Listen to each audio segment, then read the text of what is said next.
नमस्कार। आज हम एक बेहद दुखद खबर पर बात कर रहे हैं। शिफाली जरीवाला का महज 42 साल की उम्र में अचानक निधन हो गया है। जी। ज्यादातर लोगों ने 2002 के सुपरहिट गाने कांटा लगा से जानते हैं। घर घर में पहचान मिली थी उन्हें। हाँ, वो कांटा लगा गर्ल के नाम से मशहूर हुई थी। बिल्कुल। और उसके बाद भी वो रियलिटी शोज में नजर आईं, जैसे नच बलिए और बिग बॉस 13 में भी। जी। तो आज हम कोशिश करेंगे समझने की, हमारे पास जो जानकारी है, जो सोर्सेज हैं, उनके आधार पर कि हुआ क्या और इस पर क्या प्रतिक्रियाएं आ रही हैं। हाँ, ये खबर वाकई में मतलब स्तब्ध करने वाली है। खासतौर पर उनकी उम्र देखें तो सिर्फ 42 साल, और हाल में वो काफी एक्टिव भी दिख रही थी। हाँ, सोशल मीडिया पर काफी एक्टिव थी। बिल्कुल।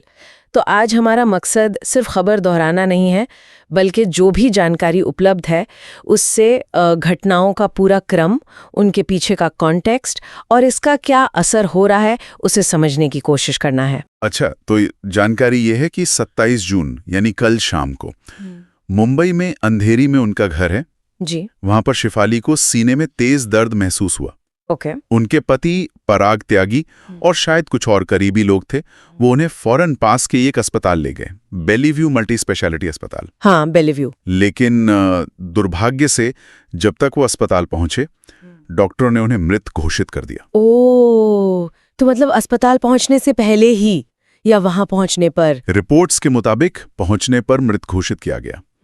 शुरुआती खबरों में कार्डियक अरेस्ट का जिक्र है, लेकिन ये बात ध्यान रखनी होगी कि पुलिस और मेडिकल अथॉरिटीज का कहना है कि मौत की असली वजह क्या थी, वो कूपर अस्पताल में डिटेल्ड पोस्टमार्टम होगा, उसके बाद ही साफ हो पाएगा। जी हाँ, ये जरूरी है, क्योंकि कार्डियक अरेस्ट तो कई बार एक शुरुआती असेसमेंट होता है, असल वजह पोस्टमार्टम से ही पता चलती है। बिल्कुल। उनकी आखिरी इंस्टाग्राम पोस्ट से कितनी अलग है ना, जो उन्होंने कुछ ही दिन पहले डाली थी। हाँ, मैंने भी देखी वो पोस्ट, काफी ऑप्टिमिस्टिक लग रही थी। बिल्कुल। उन्होंने लिखा था, अब हमें अपनी जिंदगी ऐसे जीनी चाहिए जैसे सब कुछ ठीक चल रहा हो। ये दिखाता है कि कैसे जो हम बाहर देखते हैं, जो पब्लिक इमेज होती है और जो निजी असलियत होती है, उसमें कितना बड़ा फासला हो सकता है, खासकर इस एंटरटेनमेंट की दुनिया में। सही कहा। वो पोस्ट अब पढ़कर एक अजीब सा एहसास होता है, और शायद यही फर्क हमें उनके निधन पर जो प्रतिक्रियाएं आ रही हैं उनमें भी दिखता है।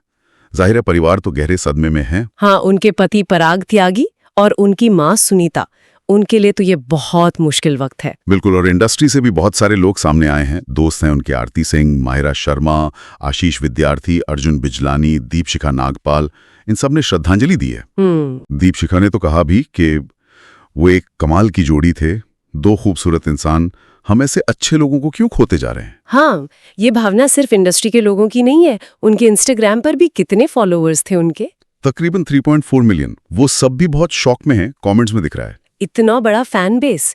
और देखिए, कुछ रिपोर्ट्स में उनके पुराने हेल्थ इश्यूज का भी जिक्र आ रहा है। हाँ, क्या? हाँ, मतलब ये बात शायद बहुत कम लोगों को पता हो, लेकिन बताया गया है कि जब वो सिर्फ 15 साल की थी तब उन्हें मिर्गी का दौरा पड़ा था, एपिलेप्सी। ओह, अच्छा। और बाद के सालों में भी उन्होंने चिंता और अवसाद यानी एंग्जाइटी और डिप्रेशन से भी संघर्ष किया। ये बातें उन्होंने खुद भी शायद कहीं बताई थी। ये तो काफी गंभीर बातें हैं। जी। हालांकि ये भी कहा गया कि उन्होंने काम और अपनी फिटनेस रूटीन के जरिए खुद को संभाला था और वापसी की थी, लेकिन ये जो पिछली लड़ाइयां हैं, ये उस चमकती हुई पब्लिक इमेज के पीछे की कहानी का एक हिस्सा हो सकती हैं। तो क्या आपको लगता है कि इन पुरानी स्वास्थ्य समस्याओं का इस दुखद घटना से कोई सीधा कनेक्शन हो सकता है? देखिए, अभी कुछ भी कहना मतलब अटकलबाजी होगी, खासकर जब तक मेडिकल रिपोर्ट नहीं आ जाती। हाँ, वो तो है। कुछ खबरें एंटी एजिंग ट्रीटमेंट की भी थीं, लेकिन डॉक्टरों के हवाले से ये कहा गया है कि उनका असर दिल पर नहीं होना चाहिए था। पर हाँ, ये जो पुराने मुद्दे हैं, मिर्गी, डिप्रेशन, ये कहीं ना कहीं ये जरूर दिखाते हैं कि पर्दे के पीछे भी शायद एक स्ट्रगल चल रहा था, जो शायद बाहर से नजर नहीं आता था। बिल्कुल। वो जो खुशमिजाज जिंदा दिल इमेज थी, उसके साथ ये एक जटिल सी परत जोड़ता है। और पुलिस ने भी साफ कहा है कि मौत का कारण अभी अज्ञात है। हाँ, ये पूरी घटना वाकई हमें जीवन की अनिश्चितता के बारे में सोचने पर मजबूर करती है, बहुत ज्यादा। उन्होंने खुद भी कहा था एक इंटरव्यू में कि वो चाहती हैं लोग उन्हें हमेशा कांटा लगा गर्ल के तौर पर ही याद रखें। और शायद वो रहेंगी भी। वो गाना आइकॉनिक था अपने समय का। निसंदेह उसी ने उन्हें वो पहचान दी थी जिसे कोई भूल नहीं सकता।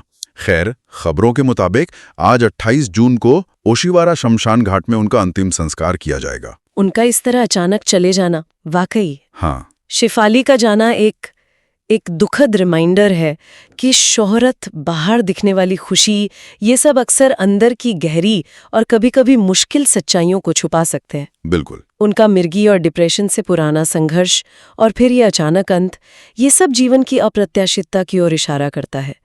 कोई नहीं जानता अगले पल क्या हो। सही बात है। शायद ये हमें एक मौका देता है कि हम सेलिब्रिटी इमेज के पीछे के इंसान के बारे में सोचें और अपनी जिंदगी की कीमत, उसकी क्षणभंगुरता के बारे में भी। सोचने वाली बात है। जी, ये सोचने का एक क्षण है कि हम असल में इन सार्वजनिक चेहरों के पीछे की कहानियों को कितना जानते हैं या कितना समझने की कोशिश